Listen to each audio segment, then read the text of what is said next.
Hello everybody, welcome to this video. I read the 6th Boys of Tommen book, which is releasing 10 by Chloe Walsh, and I'll be reviewing this book in this video.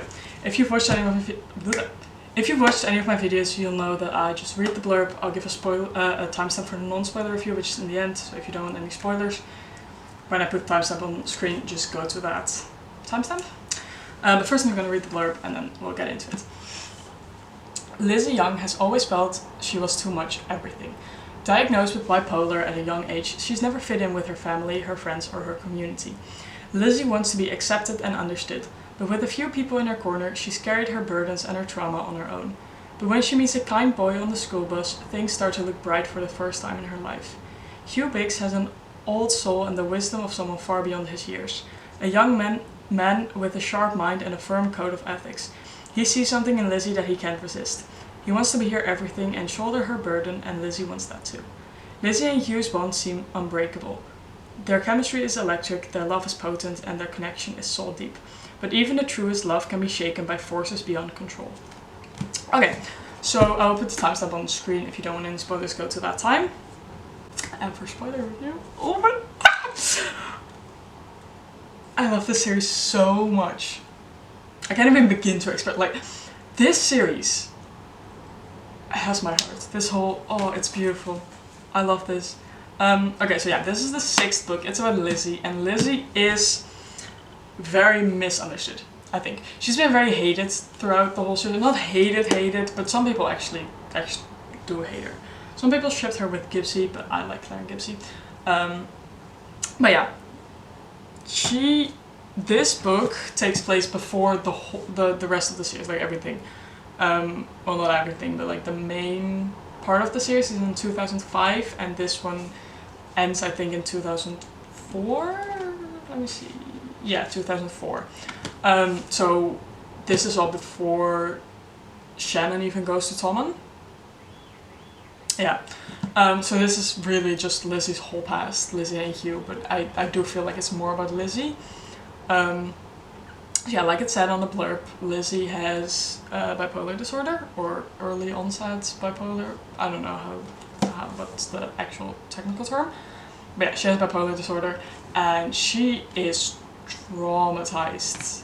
Like, her dad, pretty much, he doesn't hate her, but he seems like he does, because I don't think he just understands how to deal with her.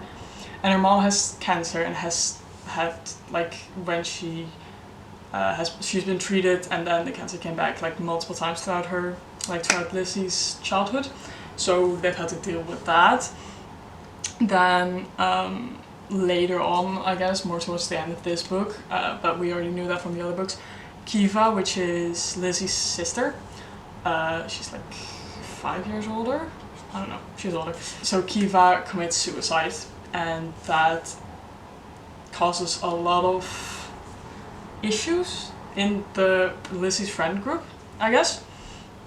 But yeah, that's Lizzie, and then Hugh is Claire's older brother, and he's also always just been like an average character, I feel like, in the series. Nobody's like, he doesn't really jump out at you, you know?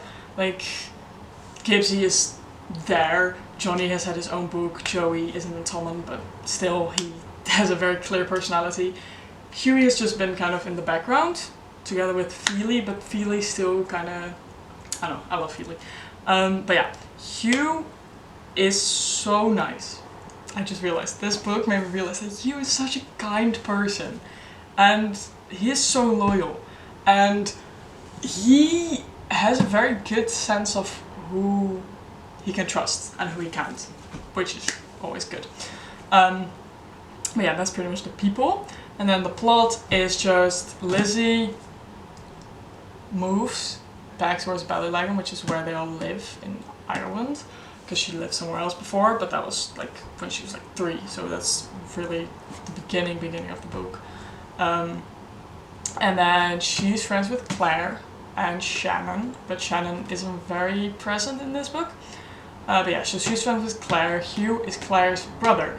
And then Hugh has a birthday party, and his mom tells him to invite Claire's friends as well, so that's Shannon, Lizzie, and twins, which are I think Feely's sisters. I don't know, or no, someone else. Doesn't matter. They're not important right now. Pierce. I think, I don't know. Either way, so he gives Lizzie a invite, and then they just see each other and they're like, wow, they're so nice. I don't know. They're like 7 at the time, or like 6 and 7. So it's a little bit weird throughout this whole book, because you read, it feels like a new adult book, but you read about children. Like the oldest they get is 15 and 16, I think, in this book. But it feels a little wrong for some reason. Not wrong, just weird. Because also they have like more intimate scenes towards the end when they're like 15, 16, but they're still children. So it feels weird to read about them doing stuff like that. It just doesn't make sense to me. Sometimes I was reading and I was like, this, I shouldn't be reading this. This is wrong because these are kids. But yeah, that's not the point. So yeah, they just help each other. And eventually Hugh finds out that Lizzie has bipolar disorder because of stuff, like he notices that she has ups and downs, and that her ups are really up and her downs are really down, and sometimes she just doesn't go to school for weeks. So he wants to figure out what's going on because he loves her. So yeah, I guess that's mainly the plot. Okay, and one really big part of this book, which, trigger warning, yeah, very triggering, I guess, for some people. Lizzie gets sexually assaulted by Kiva's boyfriend since she was 5 years old, I think. So that has a lot of impact on who she is and how she handles stuff. And this boyfriend, his name's Mark. He also sexually assaulted Gypsy in his past, but we already knew that from Saving Seven. And it is horrible. Mark is such... Oh. Jamie, when I was reading this book, I wanted to like reach through the book and just like, oh. Mark is... I hate him so much. Because how can you ruin just this innocent child? And he just kept gaslighting her. And he kept... Because she suppressed the assault so much to a point that she believed that it was all a nightmare. Every time it happened, every night, she would just think like, oh, it's the monster coming to visit me, but this is not true. So nobody believed her. She didn't really say it, like who it was and what happened, because she didn't think anyone would believe her. Because she also sees a scary lady who nobody's ever seen except Hugh. Hugh has seen her twice, I think. And nobody believes that she's a real woman.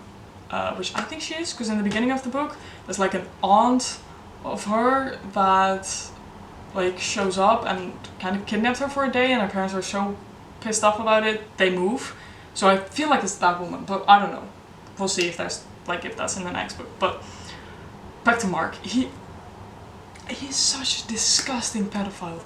I already hated him in Saving Seven, but this book made it so much worse.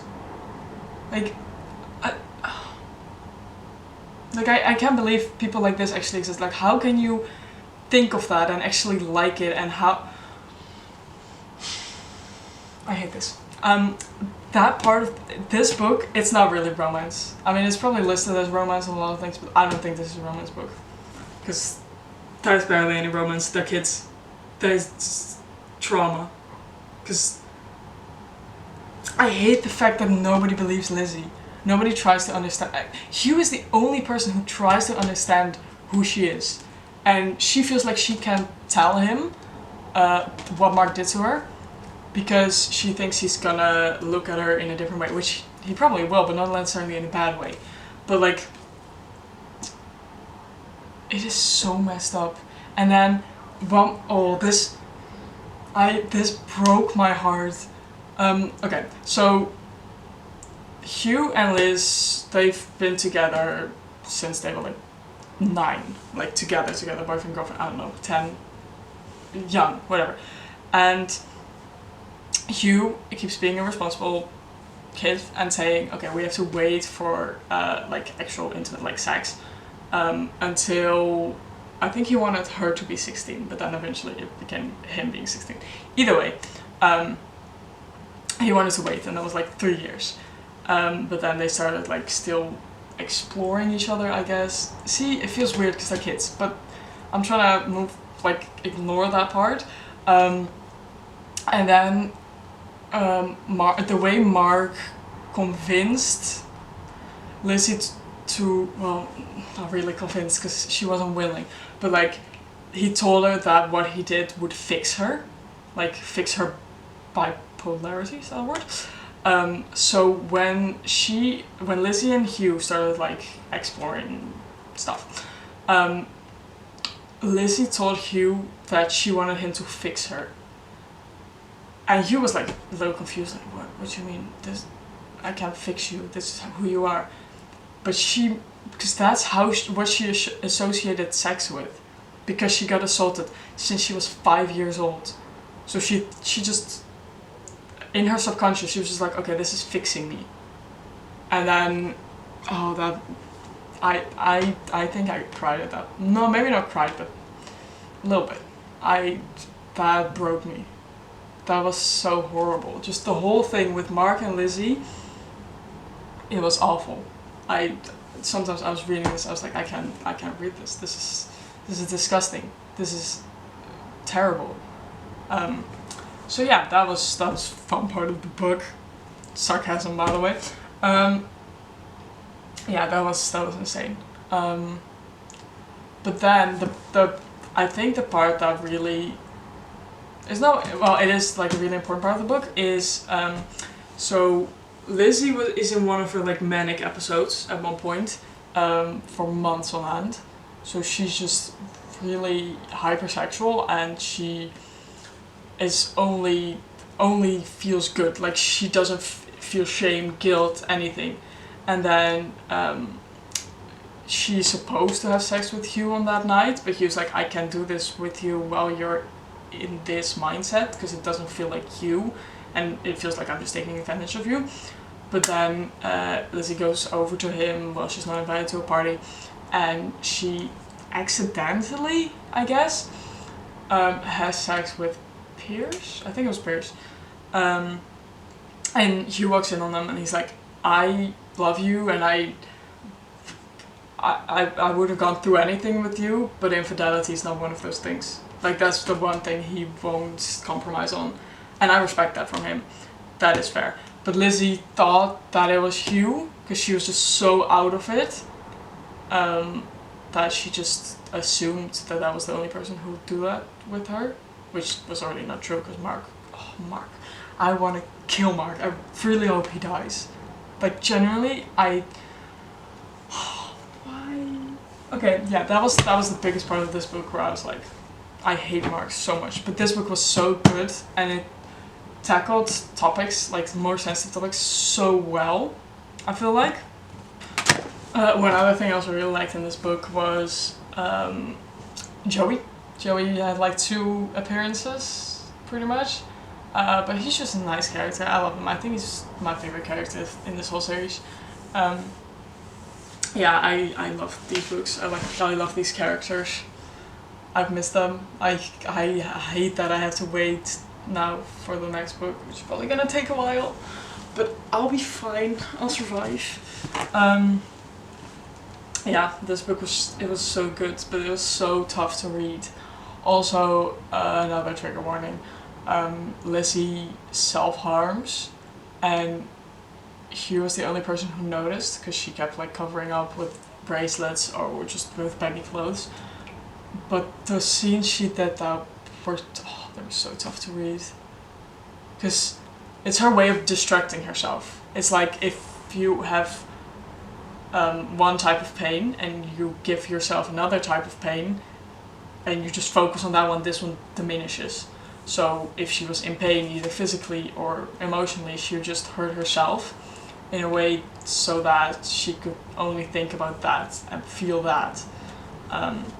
Which it is true, because if you do have pain and, for example, you pinch yourself somewhere else and you just focus on that, it does work, but it's not healthy at all. But I do understand it. Yeah, that was tough. Also, I forgot about this, but Mark impregnated, I don't like that word, but like, yeah, impregnated Lizzie, and then he just gave her an abortion, like with the coat hanger. Is that what it's called? Coat hanger? He just did that at home, and then she bled, and it was like, oh, it's just a very heavy period, I guess, because she just tuned him out. Anything he did, she was like, oh, it's just a nightmare, it's the monster. So she was just completely separating real life and her imagination so that she could cope with what was happening.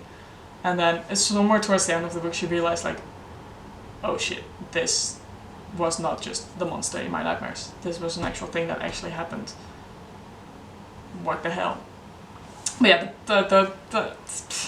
the reason why Lizzie hates Gypsy, which is finally explained in this book, is because Kiva wrote a suicide letter towards everyone, which I think Mark kind of forced her to write it in a certain way. But she wrote a different one for Gypsy that she gave to Lizzie to give to Gypsy, because Kiva found out that Gypsy got sexually assaulted by Mark. And then it's like she came home, she told Mark, like, what are you doing? This is a child, this is a 7-year-old boy. Well, okay, he wasn't 7 at the time, but since he was 7 years old, Gypsy told her and stuff. And then he locked them up, I think, in Kiva's bedroom for a month. I don't know, that was a little bit confusing to me. But yeah, she gave this letter to Lizzie to give to Gypsy, and Lizzie gave it, and she thought, okay, Gypsy will save me. Gypsy will go to the Gardaí police, Irish police, I don't know how to pronounce it, and he will make it right. But Gypsy was a child. Gypsy was scared. Gypsy didn't know that that was what he was supposed to do. So Lizzie got angry because she thought that Gypsy just abandoned her and her sister, because Lizzie didn't know that Gypsy also got assaulted. I don't think she still knows. But yeah, so that's why since she was like 12, she's been so angry with Gypsy, and this book explains that. Because in the other books you already know that they hate each other for some reason, but you don't know why. And this book, it does explain, because it shows it from Lizzie's perspective. Also, in the other books, Lizzie calls Gypsy Thor, and Thor calls Lizzie Viper, which I always thought was like just she made up after they already got angry to just give him like a mean nickname. But in the book, it turns out that she already called him Thor before, and then he already called her Viper, just as like nicknames. And then after it happened and she got angry, she couldn't even think or say Gypsy's name, so she just called him Thor because she couldn't get his name out of her mouth. Which I thought was a interesting thing, I guess. I don't know, this book was so sad, so messed up, but so good. Which feels really wrong, but it's so beautiful. I love these books. I love everything about this. This was, I feel like, the most serious book, even though in Joy's books there's also dealt with drug abuse, and in Shannon's book it's just abuse, like domestic abuse, and in Gypsy's book it's also rape, but in this one I feel like it is more central in the book, because it does make sense, because Gypsy also tried to just forget it, I guess. And Gypsy had Claire, which was his sunshine, which was really cute. This one, Hugh, is also great. He's stuck through Lizzie, by Lizzie through everything, yeah. And except for the infidelity, which is so fair, like, she cheated on him, and he can just get over that and accept it. So that was really good. I love this book. I absolutely adore it. I don't know what else to say. I think I said one of my stuff. I think I'll go to the non-spoiler review. Non-spoiler review. I'm a little bit stuck because I just gave the spoiler review and I'm thinking too much about that, but I'll try to give you a non-spoiler review. I really love these books. I absolutely adore them. I love this book. it tackles some heavy topics. It tackles a lot of heavy topics, and it is a tough read, but it is beautiful. And I think it gave a lot of backstory to Lizzie, which she is very complicated and misunderstood. And this book really gave you insights in why she is who she is and what happened, because it's just about her past. Hugh is kind of a side character more, I feel like, in this book. I mean, he's very important and he's amazing and necessary, but it is still more about Lizzie's past, because she had the tough past and Hugh is just there to support her, which is great, but I do feel like it's more Lizzie's book. Yeah, it's beautiful. I love these books. I love this series. I love these characters. I recommend this to anyone. Not this specific book, well also, but start with the first one, of course, always. Oh, they're beautiful. Yeah, I don't really know what to say, except that this is a really good book. The characters are very complicated, and it is very tough to read sometimes, and I wanted to throw this book away sometimes because I hated some stuff that happened, but it's so good. It is so worth it. It is such a good book, and I can't wait for the next one. I really hope it comes out soon, because I love these characters. I love these characters so much. I love this book. I love these books. Yeah, if you haven't guessed yet, I gave this book 5 stars. Surprisingly. I gave all of these books 5 stars. I can't imagine giving Boys of Tommen anything except 5 stars. We'll see. Hopefully. Oh, I love these books. Okay, I think that was my review. I hope you enjoyed it. This was kind of different because I feel like I gave more backstory to the actual book, or like not backstory but like more explanation. But thank you very much for watching. If you enjoyed, please leave a like, comment, anything you want to say, any recommendations. The comments are always open. Please subscribe if you did enjoy, and thank you very much for watching. I appreciate it. I will see you next time. Bye bye.